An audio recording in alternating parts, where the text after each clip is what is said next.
queria trazer uma outra pauta para a mesa também, que é a questão indígena, que foi bem falado, assim, né, o Marcelo trouxe aqui agora há pouco. Então, esse ano foi um ano de muita movimentação em relação aos indígenas no Brasil, né? Muito questionamento. Não consigo ver nenhuma conquista efetiva social indígena. E, ao mesmo tempo, há um fato muito interessante que me chama a atenção.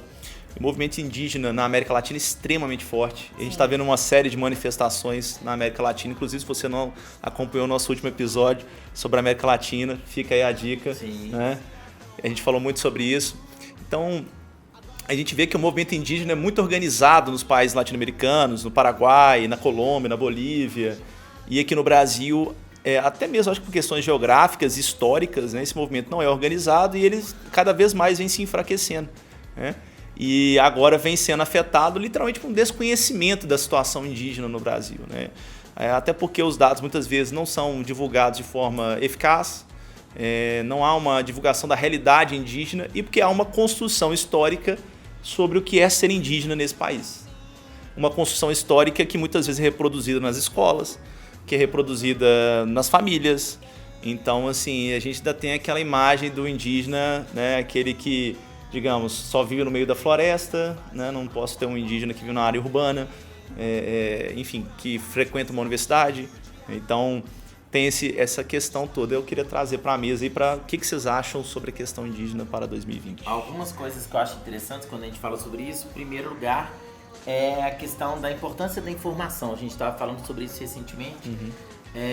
Nos últimos anos, está muito fácil a gente tirar o crédito de informações que muitas vezes são legítimas. Então, muitas vezes as pessoas falam assim, não existe essa de que povos indígenas no Brasil estão morrendo. Ou então, olha, os indígenas estão morrendo, mas eles não estão morrendo por ser indígena. Então, assim, tem algumas coisas que já começam a apontar problemas que eu diria que, né, são evidentes e que acontecem no Brasil ao longo de muitos anos. Infelizmente, eu acredito que no Brasil existe mesmo um projeto de exterminar populações indígenas. Assim. Isso não é nada declarado, mas se a gente for analisar tudo que tem acontecido no Brasil ao longo dos últimos séculos e principalmente ao longo dos últimos anos, isso é muito claro. Então, você não tem programas sociais efetivos para atender as populações indígenas. E aí tem gente que vai falar assim, mas tem a política de cotas. Tá, legal, a política de cotas ela pode servir como uma ótima possibilidade para os povos indígenas que desejam ingressar no ensino superior. Aí você pega um pequeno grupo, mas as populações indígenas como um todo, elas não são respeitadas e tem vários desafios, inclusive. O que a gente tem hoje no Brasil relacionado ao meio ambiente é claramente um desrespeito às populações indígenas e uma tentativa de acabar com esses povos. Eu tenho pessoas com uma relativa proximidade que pertencem a comunidades indígenas e uma dessas minhas amigas morava na beira do Paraupeba. E aí eu sabia que elas estavam levando a comunidade para a beira do Paraupeba, vivendo naquela região. E eu tive notícia dela até o final de 2018, a gente conversava bastante. Angoró, se você tiver aí, me dá notícia, tá? Eu acho que tá tudo bem. A última notícia que eu tive pelo menos que tá tudo bem. E aí ela falou assim, não, a gente tá lá, tô trazendo as pessoas, inclusive ajudei com algumas doações pra mandar pra comunidade. O pessoal tava tentando se fixar em determinada região. E aí teve o desastre de Brumadinho. E aí eu falei, putz, Angoró. E aí eu mandei mensagem pra ela no celular e ela não respondia. Eu falei, não, eu vou ligar. Aí eu ligava, ela não respondia. Eu falei, nossa senhora. E agora, né? O que será que aconteceu? Eu fiquei muito preocupado nessa situação. E aí depois de alguns pouquíssimos dias, eu vi no Facebook ela, junto com as outras pessoas da comunidade indígena que ela vivia, mostrando a situação do rio e pegando os peixes mortos e furando os peixes assim para o pessoal ver o que tinha dentro e saindo tipo lama dos peixes. Ela falando, olha, acabaram com o rio, acabaram com o lugar que a gente vivia, a gente não tem mais água, a gente não tem mais o que comer, a gente não tem mais o que beber. Quando a gente discute sobre essas populações indígenas, a gente está discutindo também sobre questões ambientais. Com certeza. Né? Porque a forma que a gente trata o meio ambiente hoje no Brasil é uma forma que mostra com clareza essa despreocupação com esses povos, o que, na minha opinião, é extremamente preocupante. Quando a gente pensa nisso nos anos 2000, eu acho muito assustador. Porque uma coisa é você me falar que aconteceu algo desse tipo em 1500. Eu vou falar, beleza, em 1500, né? Aí tivemos 500 anos depois e parece que a gente está passando por uma situação muito semelhante. E isso, gente, de uma história que eu fiquei sabendo, de pessoas que eu conheço, etc. Quantas outras histórias existem semelhantes de pessoas que eu não conheço, de situações que eu não conheço? Então, assim, eu acho a situação muito mais delicada que parece. A impressão que a gente tem, o que a gente tem no cotidiano é só descaso, na minha opinião.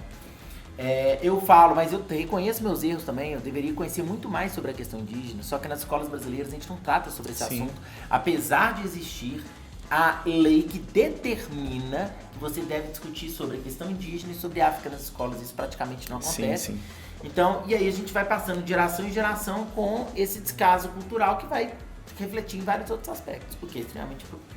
Eu acho que acontece a discussão e a apresentação do tema nas escolas, Marcelo, mas é isso, né? De que, como o tema é apresentado? Né? Como?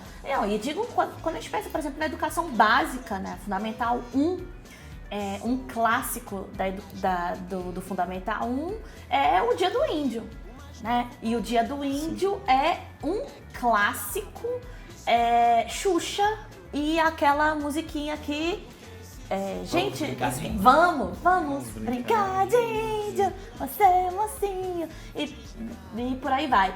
Cara, isso é um clássico, né? Eu dancei isso na escola. Eu tenho... Lembra da coreografia? Ah, vamos! Não, para, eu não ia pedir, você acha Vamos que eu lá? Mas é isso, assim, você tem até hoje crianças que entendem o Dia do Índio como o dia de fantasiar, pintar a cara e dançar aquela música. Quer dizer... E aproveitando esse gancho, você falou do Vamos Brincar de Índio, eu lembrei. Conversando com a Goró sobre essa questão, ela comentou que as crianças que vinham da comunidade para Belo Horizonte, para estudar nas escolas e tudo mais, elas tinham uma dificuldade muito grande. Porque a primeira coisa que as crianças faziam para as crianças indígenas era bater na boca. E ela fala que na comunidade indígena, uma das coisas que representam claramente chamar para o confronto é bater na boca. Sim. E ela falava que direto ela tinha que ir para reunião na escola, porque é claro para as pessoas da comunidade indígena que isso é chamar para briga.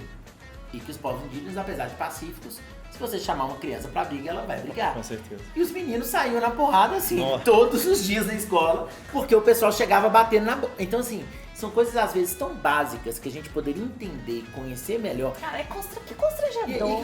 E quando eu era criança, eu batia na boca, sabe? Eu não sabia que era isso. Ninguém nunca me ensinou isso.